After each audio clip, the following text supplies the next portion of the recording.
నా పేరు నరేందర్ గౌడ్, బీసీ సంక్షేమ సంఘం ప్రెసిడెంట్. ప్రజలందరూ కూడా ఆలోచించాల్సిన విషయం ఏంటంటే, ఇతను విజయరామ్ అనేటటువంటి వ్యక్తి ఎమరాల్డ్ పేరుతోటి, సేంద్రియ ఎరువుల పేరుతోటి కహానీలు చెప్తూ ఒక స్వీట్ హౌస్ నడుపుతూ ఎలగబెడుతున్నాడు. ఈయనకు ఫుడ్ సేఫ్టీ అధికారులు నోటీసులు ఇచ్చారు. ఈ రోజు సాక్షిలో, ఏబిఎన్, ఆంధ్రజ్యోతిలో, ప్రతి మీడియాలో కూడా ప్రజలకు అవగాహన లేకుండా వచ్చి తింటున్నారు. వాళ్ళ ఆరోగ్యాలు ఖరాబ్ అయ్యే పరిస్థితి ఉంది. ప్రభుత్వం వెంటనే చర్యలు తీసుకోవాలి. ఇటువంటి అవుట్లెట్లు ఒక 10 పెట్టి కేజీ నెయ్యి 5,000 రూపాయలు అమ్ముతున్నాడు. 5,000 రూపాయలు కేజీ నెయ్యి. స్వీట్లు ఒక్కొక్కటి 1,000 రూపాయలు, 2,000 ఇష్టానుసారంగా రేట్లు పెట్టి ప్రజల్ని మోసం చేస్తున్నాడు. ఇటువంటి మోసగాళ్ళని వ్యాపారాలు బంద్ చేయాల్సిన అవసరం ఉంది. ప్రభుత్వం ఇంకా ఎక్కువ చర్యలు తీసుకోవాలి. అనేక హోటల్స్ మీద, ఫుడ్ బిజినెస్ మీద ప్రభుత్వం దృష్టి పెట్టాల్సిన అవసరం ఉంది. చాలా దారుణమైన పరిస్థితి. ప్రజల ఆరోగ్యాలతో చెలగాటమాడుతుంది emerald sweet house. Emerald sweet house ఎక్కడ కూడా కొనొద్దండి.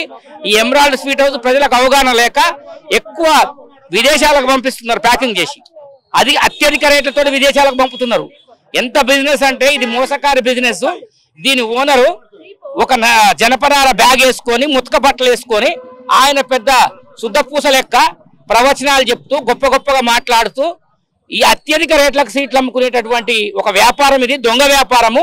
ఈ ఎమరాల్డ్ స్వీట్ ని ఎవరు నమ్మొద్దని చెప్పేసి మేము రిక్వెస్ట్ చేస్తున్నాం ప్రజలకి.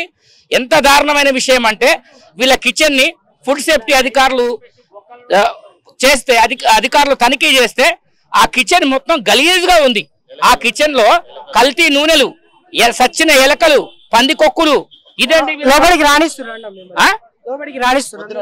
అసలు కిచెన్ లోకి ఎవరిని ఎలవ్ చేయట్లేదు.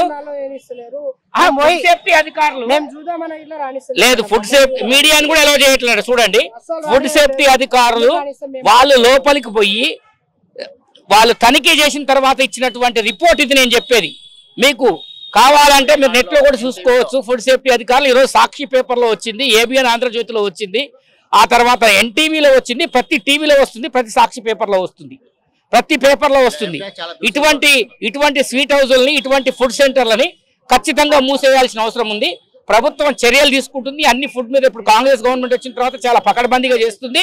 ముఖ్యంగా ఎమరాల్డ్ పని చేయాల్సిన అవసరం ఉంది. వీళ్ళు దొంగలు ఉన్నారు. వీళ్ళు ఎమరాల్డ్ బ్రాండ్లని, ఎమరాల్డ్ ఉత్పత్తిని ప్రజలు నమ్మొద్దని చెప్పి నేను రిక్వెస్ట్ చేస్తా ఉన్నాను. ఇంతవరకు నాణ్యత లేని వస్తువులు పెడుతున్నారు అని చెప్పి చాలా మంది చెప్తున్నారన్న. మనతోటి ఇప్పటిదాకా వచ్చిన వాళ్ళు ఇట్లా చెప్తున్నారు. అదే మేము స్వీట్ తీసుకుపోయినాము, బూజు పట్టిన స్వీట్ ఇచ్చిండు మాకు. బూజు పట్టిన స్వీట్ అమ్మిండు. అక్కడ పాలు అమ్ముతుండే, ఆ పాలలో పురుగులు ఉన్నాయి. ఆ పాలు కూడా ఆర్టిఫిషియల్ పాలు, నల్లావు పాలని, తెల్లావు పాలని 30 రూపాయలు గ్లాస్ పాలు అమ్ముతున్నారు. చాలా దారుణమైన పరిస్థితి. వీళ్ళు దొంగలు, వీళ్ళని నమ్మొద్దు.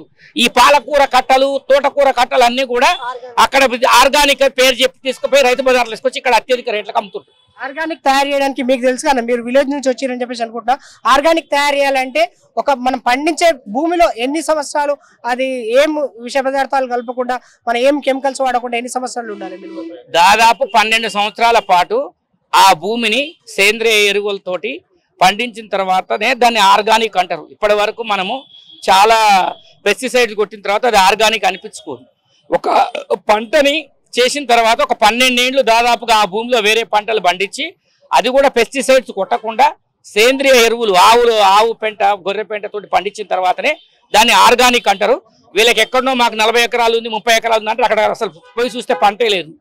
అటువంటి తప్పుడు ప్రచారాలు చేస్తున్నారు. తప్పుడు ప్రచారాలు చేసి వీళ్ళు ఈ విధంగా ప్రజల్ని మోసం చేస్తూ లబ్ధి పొందుతున్నారు. ఒకవేళ పండించిన ఇంత మోతాదులో ఇంత మందికి సప్లై చేసేంత ఆర్గానిక్ పండించచ్చా? పండించడానికి అవకాశం లేదు.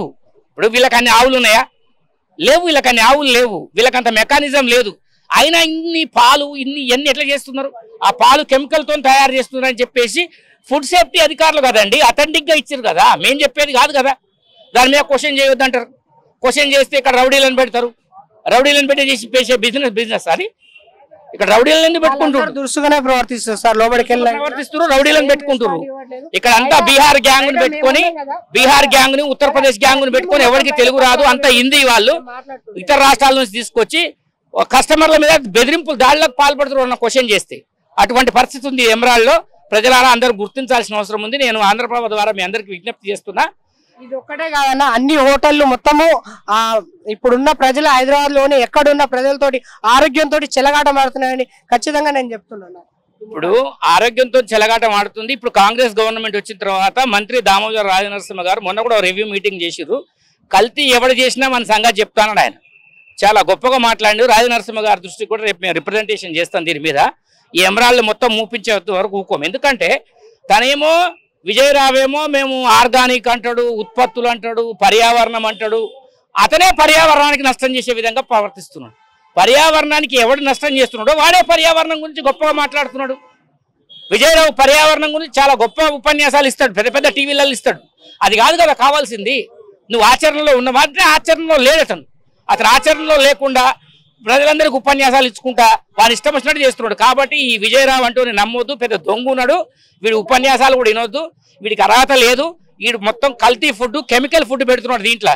మిత్రులారా, థ్యాంక్ యూ అన్న.